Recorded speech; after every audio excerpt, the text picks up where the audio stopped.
And you know, I felt I was a person myself. I have gone through the same thing, and even I survived even, and it hurt me. But and I must say I was jealous. I was as well jealous that my mother was completely, I must say, completely obsessed with Otto. They had a room in our house. They spent 3 months every year there. All the holidays we went to spend together. But, you know, I never had really much chance to be with my mother alone, because I always had to write letters. Letters came, letters had to be answered immediately, because the next day were again so many letters. So I felt a bit jealous of my mother, a bit of Otto, and certainly about Anne. But eventually I realized, you know, I have a life. I have 3 daughters. Then I got 5 grandchildren. How can I be jealous of somebody who had no life? So I accepted it eventually. But it was sometimes difficult.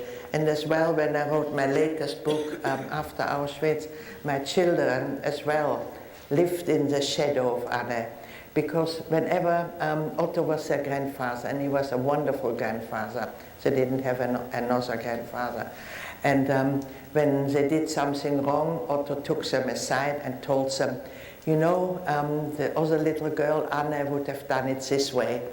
And they didn't know who was this Anne. There were photos of her everywhere, but they've never seen her. She isn't around. And Anne was always taken as an example to their whatever they did. And they suffered. My youngest daughter, when they went to their grandparents, never dared to sleep there on her own. I always had to come in the bed with her before she could go to sleep. She said it was always so spooky. So, but they never told me about it, because, you know, I didn't really tell them our relationship. And that was, I think that was a great mistake. But even when I speak now, sometimes second generation people come to me and say, I wish my father or my mother or my grandfather would have talked to me about it. But you know, it was a very difficult relationship. The children didn't want to ask us because they didn't want to be hurt by the suffering of us, and we didn't want to burden them with our suffering. You kept your story secret for 41 years. Didn't start talking about it till 1986. Why? For 40 years, I didn't dare to speak about it.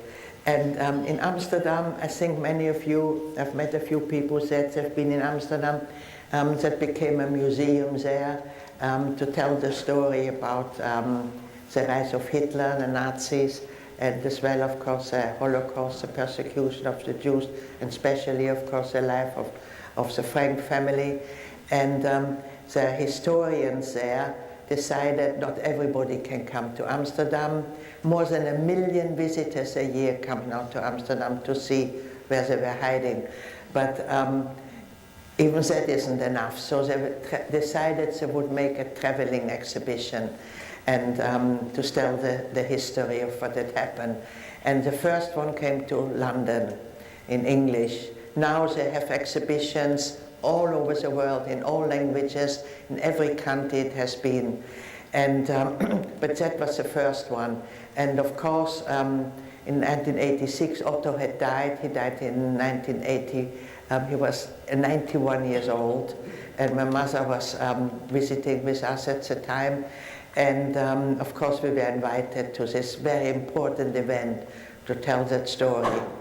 And there was a head table. There were lots of people, not as many as here, but perhaps 200 people, and a head table, and a few people sat there who all spoke. And then the organizer said to me, come and sit with us. And very innocently, I just thought, well, all right, I can sit there. And in the end, he said, and now Eva will want to say something to you. Well, I had never spoken. I was still a very shy person, and I really wanted to disappear. And but I got up, and everybody looked very expectantly at me. And after little while, everything what I had suppressed for 40 years came flooding out. And it was really a watershed for me. That really changed my life. Then a lot of people came to me and asked details, wanting to know things. Because before, you know, people didn't want to know really, and then later didn't dare to ask. So that was really a very, very important moment for me, that people were interested and wanted to learn and wanted to know. And then the exhibition traveled all over England, and I was always asked to come and open it and say a few words and make a speech. I wasn't a speaker, I couldn't do it. My husband had to write a speech for me, which I read badly. And then I didn't like what he said. You know, men say things in a much colder way, and I wanted to be, so it's more personal. So I changed a few things, and eventually I discarded all this and found my own voice. And it went from little to big and big and big. And then, of course, in 1996, James Still wrote a play about, you've heard about it, about 3 Holocaust children, Anne and Ed Silverberg and my life. And it became a great success in America. And I'm amazed it hasn't been here before you started to introduce it. And people always invited me to come and have a discussion after the play. So I started traveling first a lot to America, and then the play went to Australia and to China, and I was always invited, and I went to many, many different places. I think I've been in most of your states with the play, actually. So quite an amazing life I've had since then. And after I started speaking, people told me, you know, you have such an interesting story yourself, and you should write it down. And so my first book, Eva's Story, took me 2 years, and it came out in 1988. And it was as well quite well received, but every publisher always, it was as well translated into about 10 languages, but every publisher always insisted the name of Anne Frank would come on it, which I have accepted, of course. So, and then I wrote another 2 books, but about another book I will tell you a little bit later. I know that you were very close to your brother Hans, and that he was a very talented artist and musician. Can you talk a little bit about him and his music and his paintings? Well, as I say, I was a tomboy and he was an artist, intellectual. When he was the musician, with 4 years he could play already piano, and he had the guitar as well, an accordion. He could play any instrument, he could play any music, classical, whatever. He had just a perfect ear. And in Holland, in this furnished apartment, there was a piano, but of course once you went into hiding, he couldn't make a sound. He was cooped up in a very, very small space. He was not even allowed to look out of the window because he had dark hair. And so he decided, like Anne wrote her diary, to do something else, spend some time doing something useful.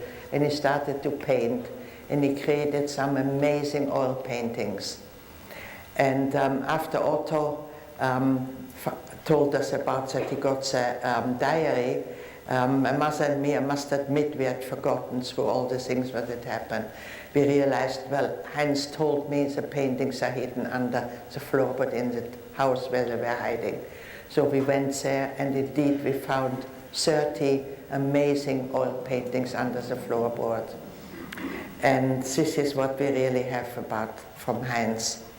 But you know, Anne says in her diary many wise things, but one thing she says, when she dies, she would like to live on. And well, she has succeeded in that. you can't expect more that people know about you, know that you have existed, and she has really become immortal. And very often my mother and me said, what about Heinz? He was as well such a talented young man, and nobody really knows about him. And you know, being so gentle and so artistic, he was very much afraid of dying. And when he was 12 years old, we shared a room in Amsterdam. One night he said to me, Evie, I'm afraid to die. What will happen? Will we just disappear? And I said, well, I don't know. Let's ask our Father, who has answers to everything. And in the morning, he went to Papi and he said, what will happen when I die? And my father said, well, when you have children, you will live on in your children. And then this 12-year-old boy says, but what will happen if I die before I have any children? And my father said, I promise you, nothing get lost. We're all a link in a chain which goes from generation to generation. And whatever you have said or done, somebody will remember. I promise you that. So I decided in 2003 I will write a book, The Promise, to keep the promise to, from my father to Heinz, that he will not be forgotten. And the paintings I donated to the Resistance Museum in Amsterdam because I thought they were created in the Netherlands and that is a good place to be. And the book I wrote is called The Promise, and it tells about his life. And he wrote as well, besides that he painted, he wrote as well about 200 poems, many quite occupied with death. Some are very sad, but some as well very funny. And in this book I had a few translated because they were in Dutch. Oops. I've got the book here, and I would like to read you this one poem.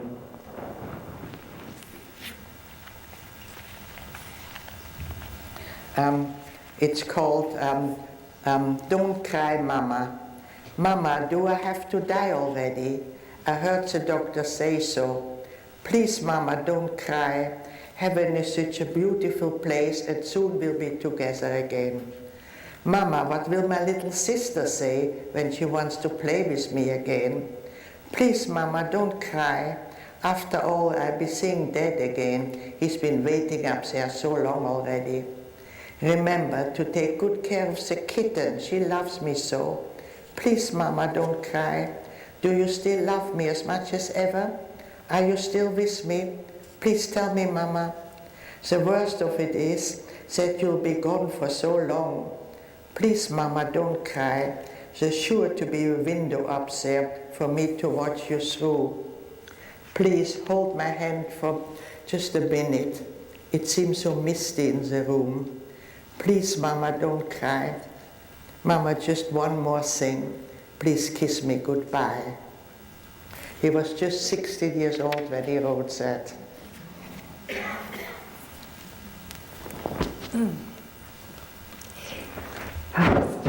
Despite growing up in what was far from a wonderful world, you had two prosperous businesses in photography and antiques. You and your husband Zvi raised 3 happy, healthy daughters, and you have 5 grandchildren.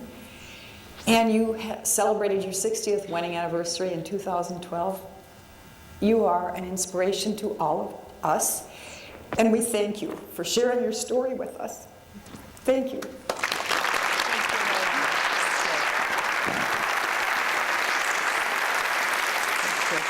Question? Thank you.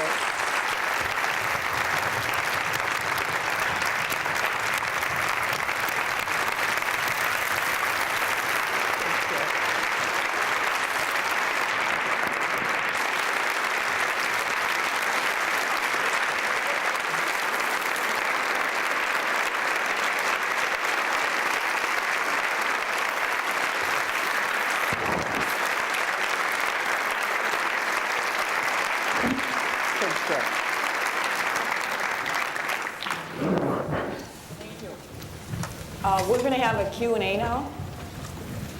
So if you have some questions for Eva, we'd love to hear them.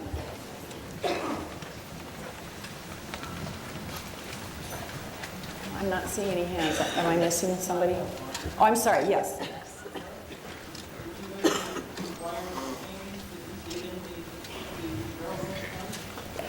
He wanted to know if you acquired the paintings that were hidden under the floorboard, and you did? Yes, we have them. My mother had them, some of our children had one or two, but I decided, you know, when I'm not here anymore, as a collection, they're better in a museum. So they are in Amsterdam now. Any other questions? Let's see. It's hard for me to see. Way in the back. There you. Okay. Could you comment about the rise of anti-Semitism again in Europe, and whether it's in Germany or Belgium or France or England? It seems that the world has some of the world that it needs not. Okay. He wants you to comment on the rise of anti-Semitism again in Europe. He mentioned various countries and just the fact that it seems like it's on the rise. Well, it is definitely on the rise. Can't deny that, but you can't compare it with anything what was in the 30s, because that came from top from the government. Now people who in Germany and Austria, it's forbidden, you know, to say anything against Jewish people. You people who deny the Holocaust get imprisoned, and you know, the government has guards now, police at Jewish schools, at synagogues, and so on. We are protected, you know, and anti-Semitism has always been, will always be, but nothing like this will ever happen. I don't think so. They say in France a lot of people are leaving, but I don't think we have to be afraid. There are terrible things happening in the world, we have to admit that, but I don't think we as Jews have to be afraid that we will be again victims. Yes? Can you tell us where you're going next, so pass that on to our friends? She wants to know where we're going next so they can pass it on to their friends. Well, you know actually where we go in this state.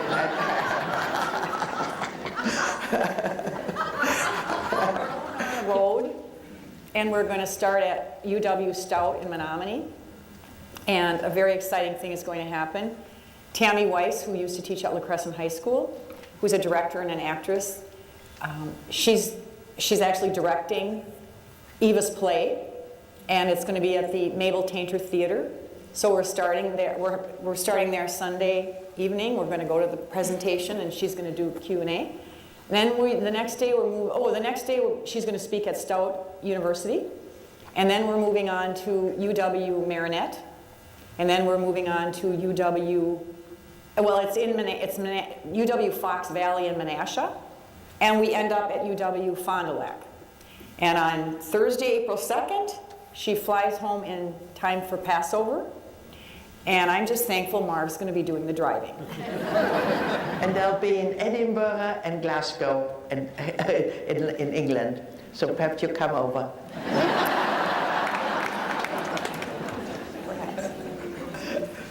Any other questions? Wait, there's one over here. What were your first thoughts when you seen Anna's diary and actually read it? Like what first came to mind? What were your first thoughts when you first got to see and read Anna's diary, and what thoughts came to mind?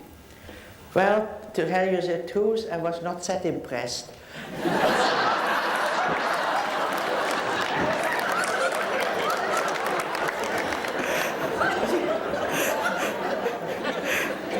You are hilarious. I'm sorry. You know, I had, because in places the diary is actually quite funny, you know, when she writes about the quarrels and all that. But at that time, you know, I was thinking about much more serious things. And, you know, it didn't impress me. But of course, much later, when I got over my own hatred and my own fears, I realized what a clever book it is. But at the time, you know, I had other worries. Okay, over here, I think right here. When you were in the camp, did you have a job or something to do each day usually? When she was at Auschwitz, did you have a job or something to do each day? Oh, of course. From morning, early in the morning till late at night, we had to work.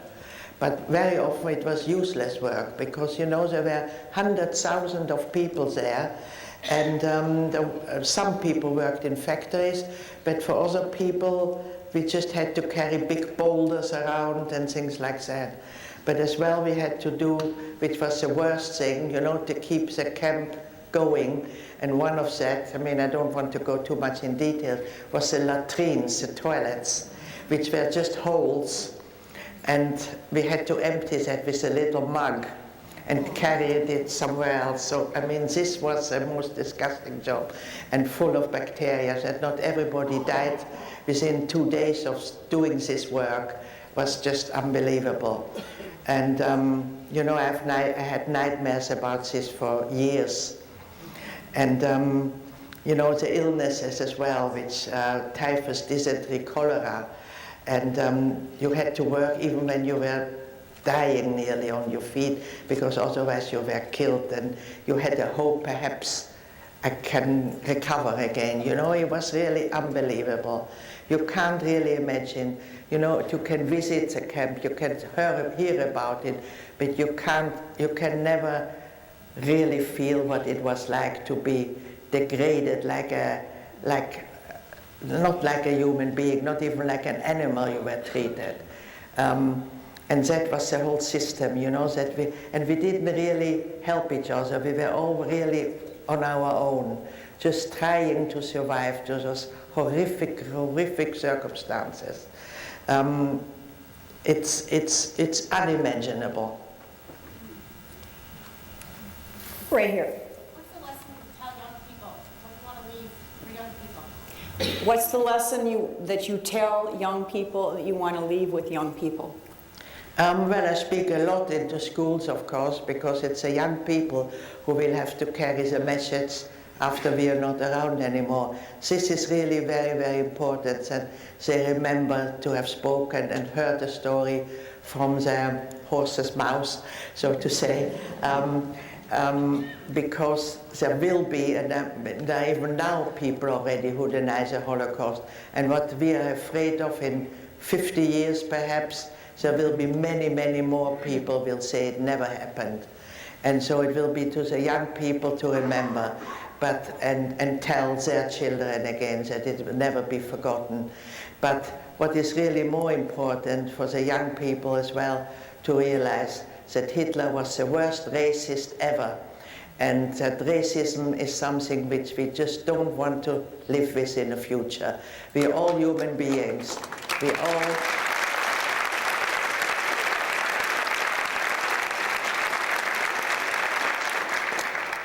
all have the same rights to the same education, to the same employment, and to be treated as equals. And that is really the most important, that young people realize that racism is out, and as well to accept each other, and what is very important now, which was not the case at the time, that we look after our planet, because we're getting warming, and I was now with a German film company in Amsterdam, and the director, a very clever young man who has been filming, he was very interested in filming and photography.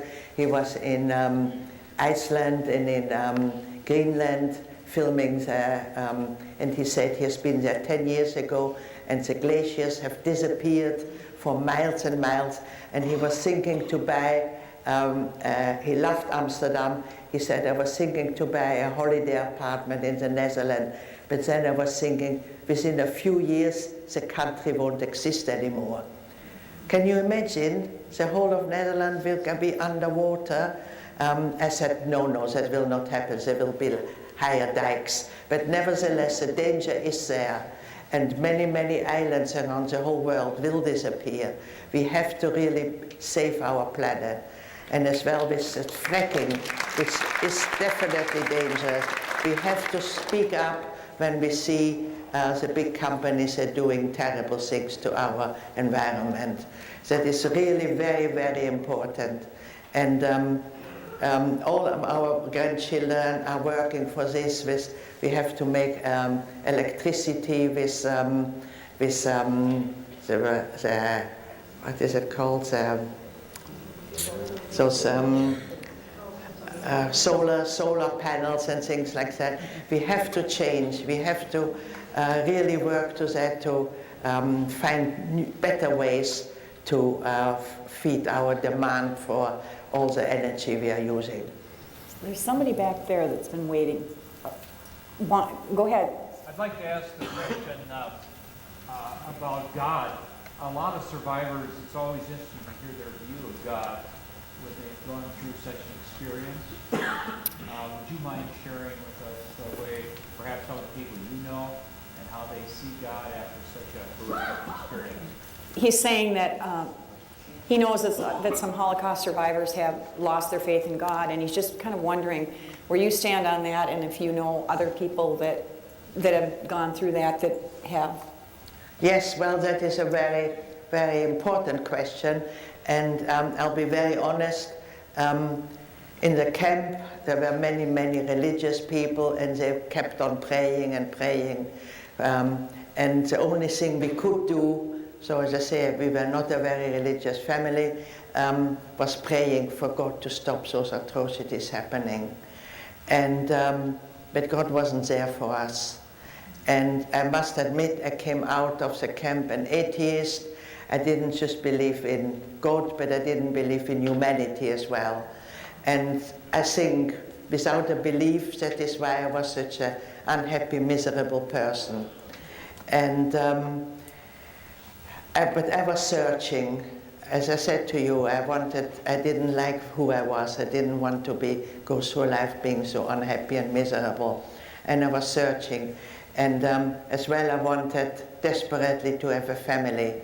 And that, I don't know if it is true, but they told us in the camp, in our liquid which we got in the mornings, there was bromide, which meant that we didn't have our period.